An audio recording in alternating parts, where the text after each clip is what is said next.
Question है अपने पास में, imagine a new planet having the same density as that of earth but it is 3 times bigger than the earth in size. If the acceleration due to gravity on the surface of earth is g and that of the surface of the new planet is g dash, then अपने को इनमें 4 question के अंदर चारों options में g dash का g के साथ में रिलेशन क्या है वो बताना है.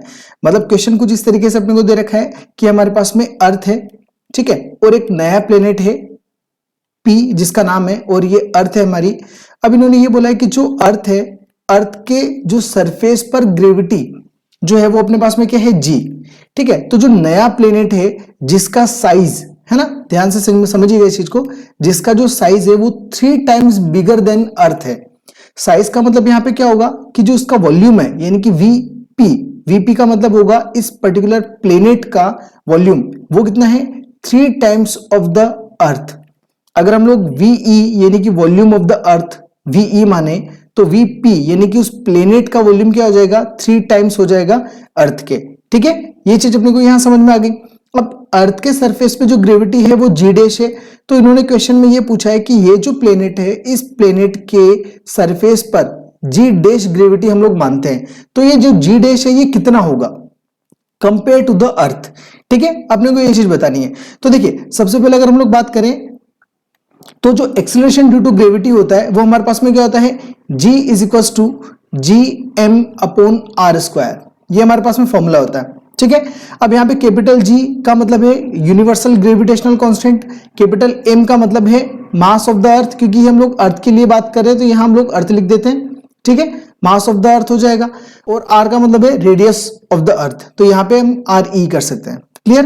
अब देखिए यहाँ पे जो मास है उसको हम लोग क्या लिख सकते हैं, मास इज इक्वल टू हम लोग लिख सकते हैं वॉल्यूम इनटू डेंसिटी, ठीक है, ये हमारे पास में होता है.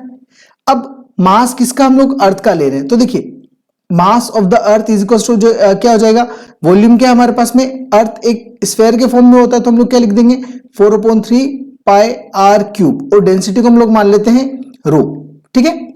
अब देखिए ये जो अपने पास में जीई का फॉर्मूला है यानी कि यहां पे हमारे पास में जीई इज इक्वल टू जो G था कैपिटल G वो एज इट इज रह जाएगा, M है, M की जगह हम लोग क्या लिख सकते हैं 4/3 पाई r क्यूब रो, पूरे के अपॉन में क्या आ जाएगा हमारे पास में r², ये आ गया RE का स्क्वायर, ठीक है. अब देखिए यहां पे हम लोग अगर इस पर्टिकुलर प्लेनेट के लिए बात करेंगे तो यहां पे क्या हो जाएगा G डैश हो जाएगा, ठीक है, ये किसके लिए प्लेनेट के लिए, इक्वल टू इसका भी फॉर्मूला क्या होगा gmp/rp². क्लियर है.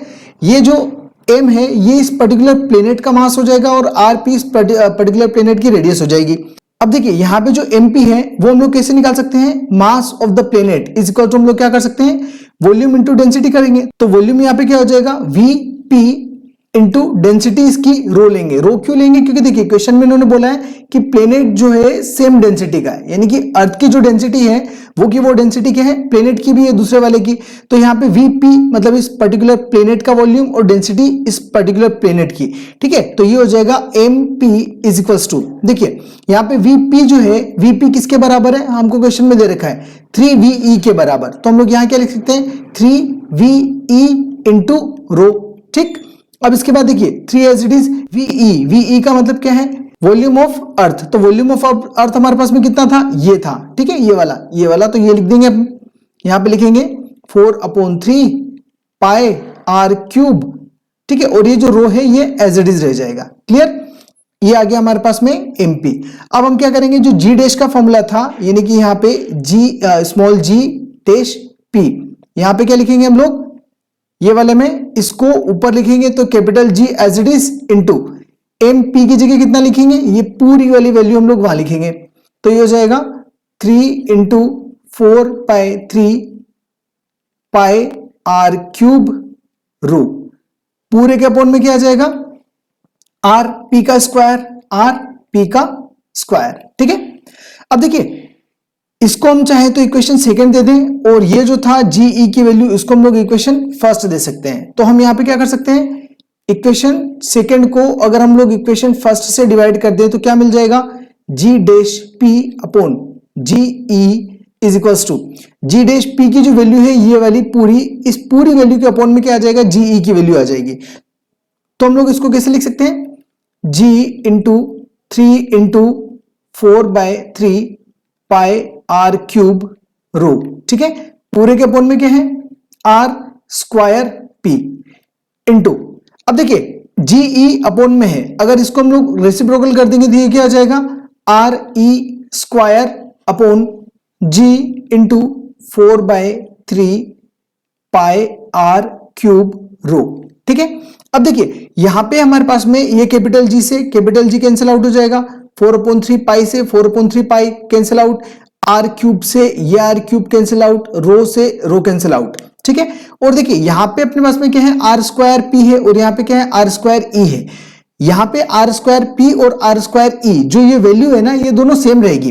कारण क्या कि यहां पे अपन लोगों ने क्वेश्चन में क्या किया कि वी जो लिया, मतलब वीपी जो लिया वो 3VE के इक्वल ले लिया। दैट मीन जो साइज यानी कि जो वॉल्यूम लिया ये ऑलरेडी हम लोगों ने 3 टाइम्स लिख दिया। अब वॉल्यूम अगर आपने 3 टाइम्स लिख दिया तो उसका मतलब जो रेडियस है वो आपको वहां पे क्या करनी पड़ेगी, इक्वली माननी पड़ेगी। दैट मीन्स यहाँ पे जो आरपी है ये आरई, ये दोनों क्या है, आपस में इक्वल है। आपस में इक्वल है मतलब ये भी क्या हो जाएंगे, आपस में कैंसिल आउट हो जाएंगे। तो यहां से क्या बचेगा आपका, g dash p upon g e is equal to, यहां बचा अपने पास ऊपर सिर्फ 3 बचा, ठीक है।